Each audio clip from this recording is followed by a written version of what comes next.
Ramen na plant-based? Pwede. Meron yan dito sa Makati Cinema Square. Tara dito sa Wabi Sabi Noodle House na meron din branch sa Tomas Morato QC. Para sa appetizer, tinry ko ang kanilang veggie cracklings na perfect sa suka. Sunod kong sinubukan ang kanilang veggie unagi na mas nag-overpower ang tamis kesa sa alat pero masarap sa panlasa ko. Sunod kong tinry ang kanilang mushroom siomai na medyo makapal at medyo matabang sa panlasa ko.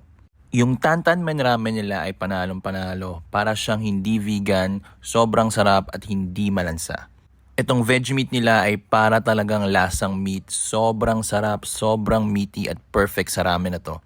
Huli kong tinikman ang kanilang Tonyu Ramen na ang dami-daming sahog, hindi ko na alam kung anong kinakain ko.